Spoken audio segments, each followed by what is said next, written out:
Hello everybody, welcome everybody to the Unpredictable Show. How are we doing, guys? Yo, my name is Campbell. Welcome everybody. It is April 9th, 2024. Live on YouTube. Thank you so much for being here, everybody. Today, guys, we're going to talk about, the NCAA and get all of that. So, I did a lot of practicing, like, offline, basically, so let's go ahead and get started here. So before I get started, make sure you guys are following me on Instagram and subscribe to me on YouTube and Instagram as well. So let's go get started, guys. Not stuff to get here, it's just me. I got my Michigan State on me. It is, like I said, it is April 9th, 2024. Hashtag #ULive. Let's start, guys, with UConn beating everybody what they can do. UConn showed us what they were as a champion, went back to back.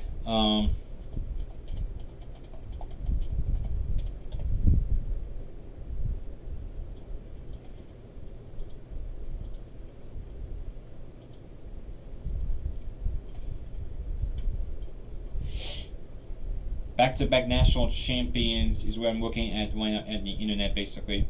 I just got on here, so there was some streaming going on, some streaming problems going on. That's why I came and I was meant to be on around 1 p.m. So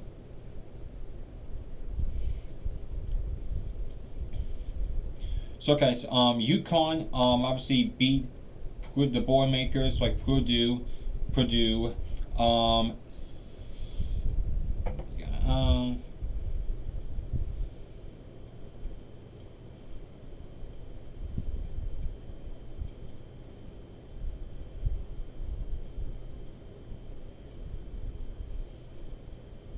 Okay, so beated UConn 75-60, so a 15-point lead here against. So UConn beat them against Purdue. So congratulations to them. They came there as back-to-back national champions since 2007. So congratulations to them.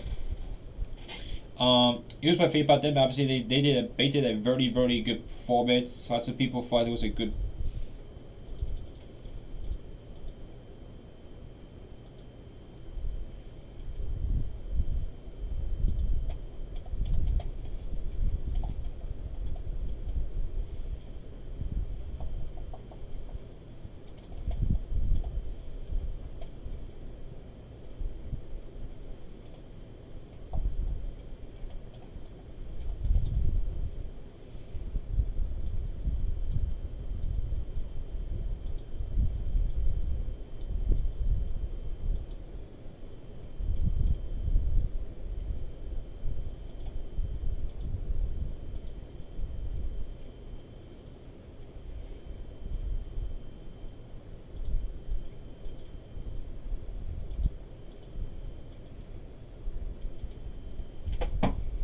So went back to back here. So UConn 75-60 against Purdue.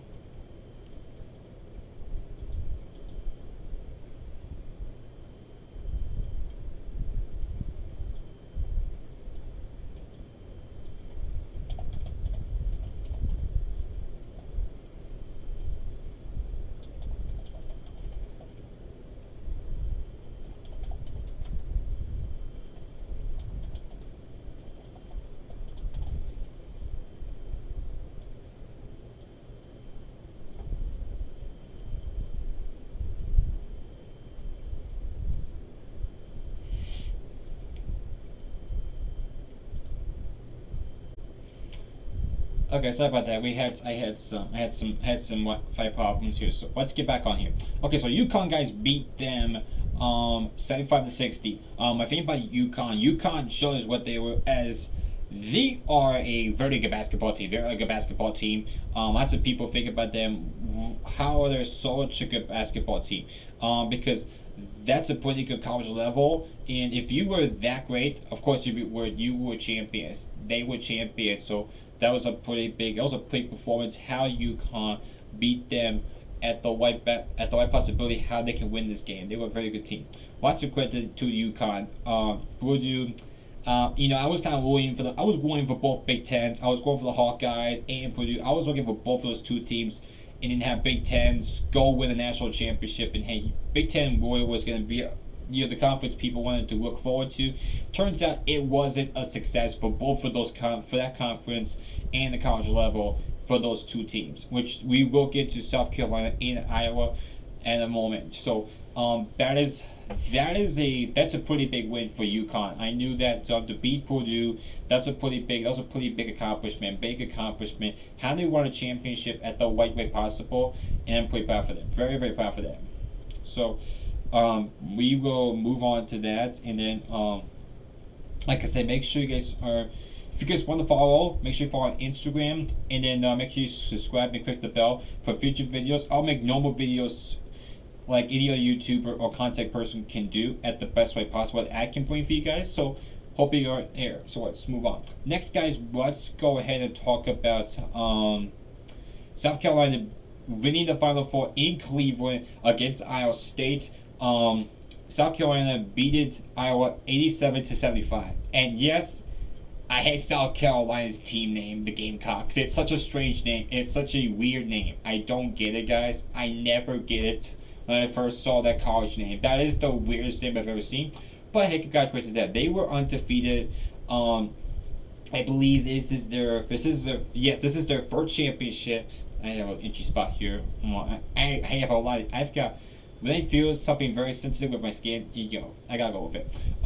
So South Carolina beat Iowa, like I said, 87-75. That was a pretty big win for South Carolina. I was looking for Iowa because Iowa's never won a championship. I just want to go for the underdogs.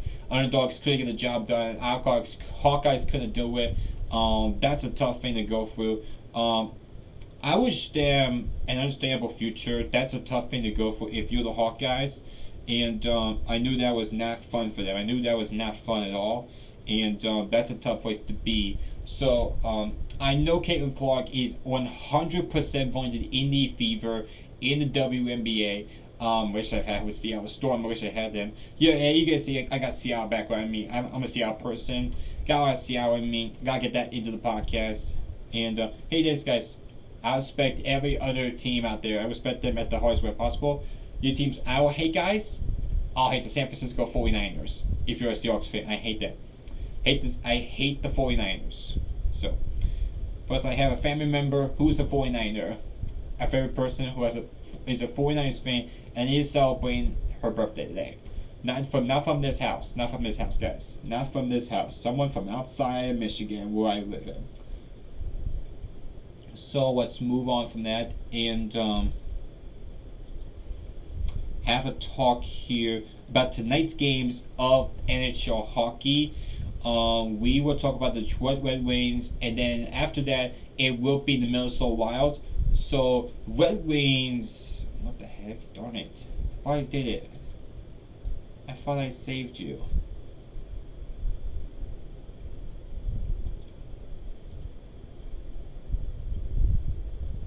Oh, I took the wrong one. Damn. Okay. I clicked stop. I destroyed something and it's gone forever. Damn it. Okay. Let's move on here. So the Detroit Red Wings is what I'm going to talk about here. That is a big hockey game. They got to face the Capitals tonight at 7 on ESPN. I'm 100% watching the game. Red Wings, they have got to win this game. They have got to win. The Eastern Conference is for real. Because somebody from Mad Wild Card wants to take number 2. It has to be the Red Wings. It has to be the Red Wings. And sad for my team. Sad time for my team. We are not in. We are not in. We got eliminated from the postseason. We won't be playing the postseason this year, so hopes you will be better. U3 was a little okay. First year was a very tough time, very rough time. But it's this way.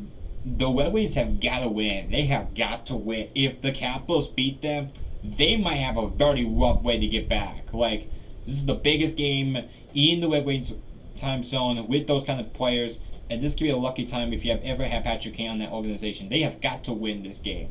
So, I really hope they can do it. I really hope they can do it. And if I had a guest on the show or someone that can be with me, I wish we can do that. I totally wish we can do that because that's a good place to be if you're the Red Wings. So we will move on from that, and I will talk about the Minnesota Wild. The Minnesota Wild guys. Let me say this, guys. Their head coach is horrifying. He's strange, and he's a betrayal. He's a betrayal head coach. So, I was thinking, should the Minnesota Wild ownership or general manager move now? Well, I don't think it's now or the off season about their head coach of the future. 100%. John needs to be in a conversation this off season because he's cost 3 points. First game was God, what was the first? The first game was it the Panthers? Maybe one of them. But he's pulled his goaltender in overtime twice in this game, twice in his career. So I want to say here, when he's cost 3 points for his team of his actions and how he wants to help his team go win, he's a massive cheater. He wants to get the points that he needs for his team. But the NHL has a rule. They have a playbook, and he doesn't know the playbook, and he did it twice, and he never know about the playbook. So he's a strange head coach. If you're the Minnesota Wild, will you trust him or you don't trust him? I don't trust him. I don't trust him. I was expecting the Minnesota Wild to be maybe a round 2 contender. Like maybe I did see him go to the postseason because of Marc-Andre Fleury, and there's some great Minnesota Wild players on that organization. Like there's complete shot. If I pronounce his name, pronounce 97 if he was 97 for the Wild, like the jersey, the sweater jersey, number 97. Carl Cooper shot. If I pronounce his name right, it's tough to get into that, but I'll do it. So the Minnesota Wild they have to think about this, and it's a very difficult time. If you're the Minnesota Wild, it's a pretty important job. If you win, if you lose, bad luck, guys, bad luck. So I think the Wild have got to go win something here. They've got a lot of things to talk about here, and this is going to be a very rough time. If you were the Minnesota Wild here, what will you do? I have no idea. So I'm hoping they're all going down the right path they need to be, but there is a lot of stuff to talk about here. And they are a very, very important hockey team to think about. And if they don't play good, well, bad luck. Very bad luck. Very, very bad luck. So we will move on to the Minnesota Wild. That is it for the hockey market. I'm trying to get out of here as quick as I can because I have a friend to pick up, and who obviously has a lot of time with his family, and I gotta pick him up all the time. His parents always pay me, so I gotta do that. So let's move on here. Now I want to get into something in March Madness. March Madness season was pretty good. March Madness season was very good. There was some quality basketball games I got to watch. I couldn't watch the games on TBS or TNT, or because they are not on Fubo. Because I have Fubo TV with my actual family, basically, because we don't use Direct TV anymore. So let's talk about a feeling I've been thinking to get the anger out of me. This is a questionable answer. There was a 3-point line distance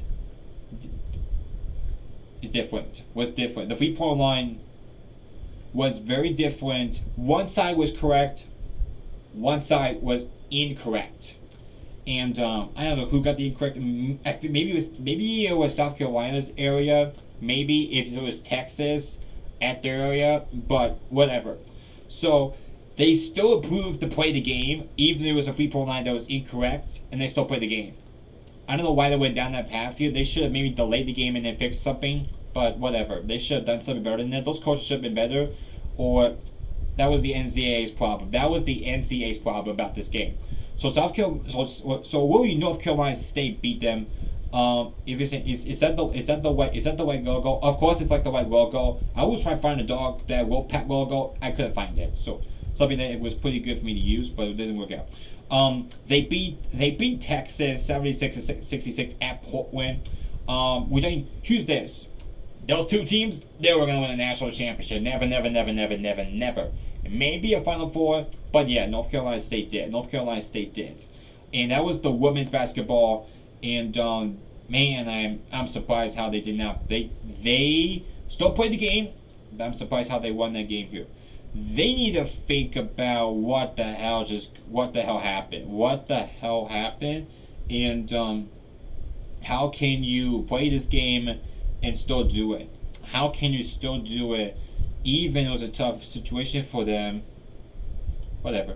Yep. Whatever.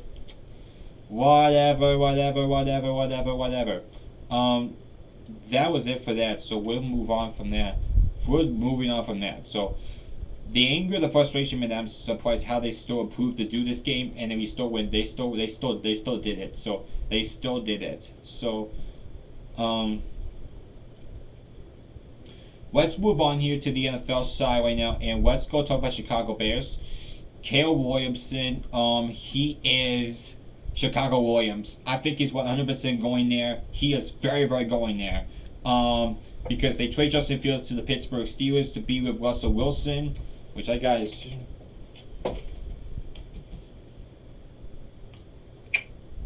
I'll miss you, bud. I still wear your jersey for Seahawks games because that's the only Seahawks jersey I have. I do have the green one right here. I do have the green one right here. So, yeah, I want to tell you guys, this is a very, very important time for the Chicago Bears. I know they're going to have to go for Caleb Williamson. There may be some Bear fans that may have to think about this. This could be a questionable season because here's this: if you get like 6 wins with Caleb Williamson, yeah, it's on the coaching, it's on the general manager, and they're going on a difficult path with that situation. I respect the Fields at the best way it could, but they very, very moved on from. They very, very moved on from him. And I'm surprised. I was surprised they did that. I was very surprised they went down that path. I was hoping they can keep him, but they just didn't. He took to Pittsburgh, and he moved to Pittsburgh. I don't know why he would need to go to the Steelers. Maybe the Saints could have been on it. Giants could have been on the clock to go maybe get him. Maybe the Vikings. Maybe the Vikings too. But I don't think the Bears would have been very into it because they'll have to play 2 games against Fields, and Chicago would not love it. So you get that part. You know, there was rumor I would maybe got Justin Fields to come to Seattle. Maybe I'll be interested. Maybe I'll be interested in Fields, but you know, there'll be some small questions. But I'll be pretty interested with the running. But quarterbacks should not much run in the NFL because there's always fumble problems, and they always get that. Quarterbacks always get that problem. So when I think about this, they have got to think about Justin Fields. I will do a mock draft later.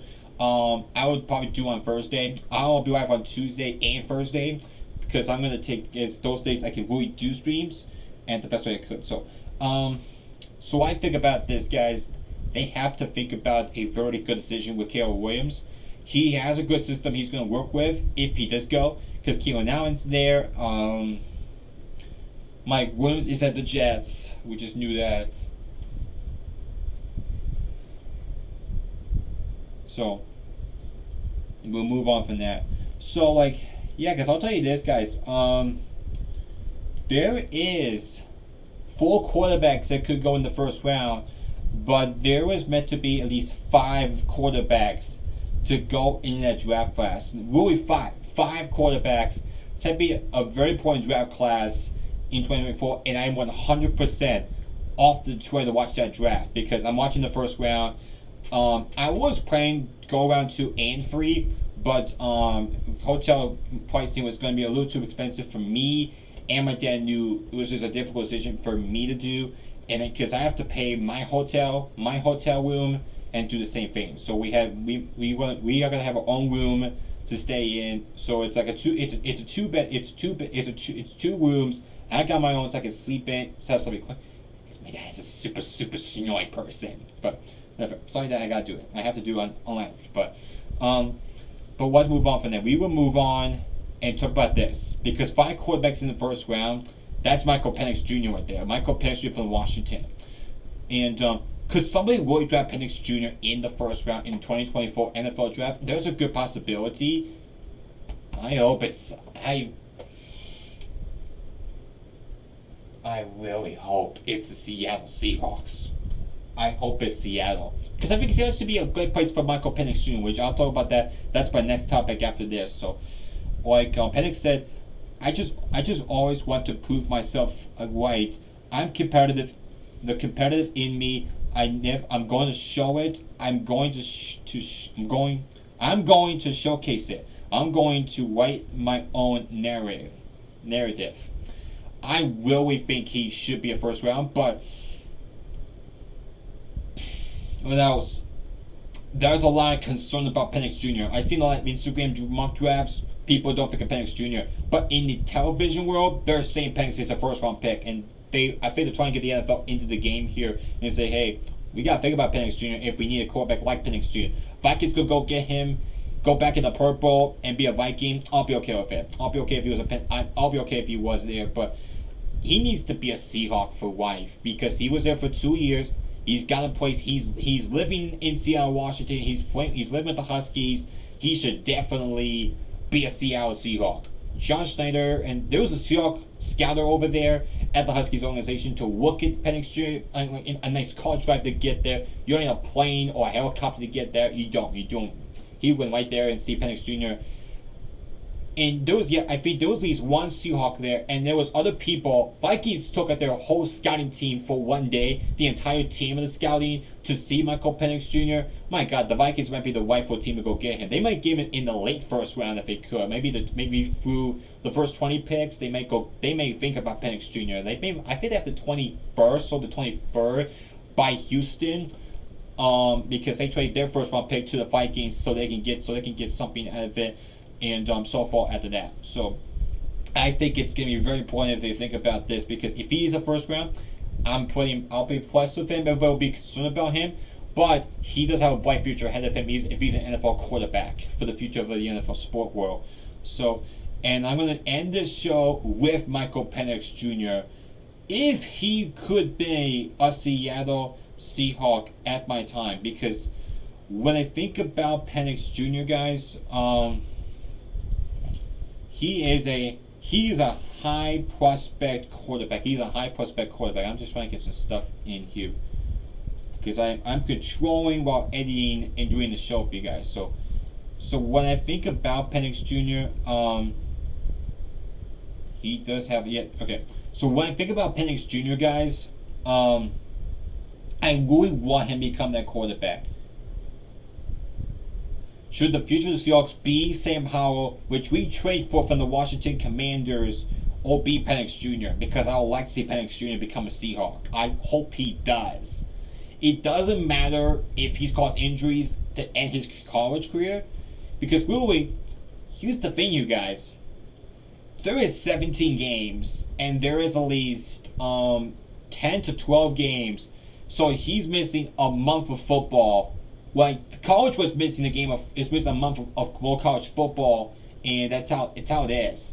If you gave him more time to play, like imagine he had like maybe 20 more games or somewhere in college and still prove himself. That's what you think about Penix Jr. Penix Jr. should become a Seahawk. I hope he does, guys. I hope he does. If he does it, I'm very okay with it. If he was a Viking, like the Penix Vikings, I'll go with the Viking Penix. I'll go with the Minnesota Penix Vikings. But he's a prospect quarterback. You understand what Penix Jr. should go through. I like his name. I like how his style is playing. He's a left-handed quarterback. Those kind of quarterbacks should be something very special for the NFL.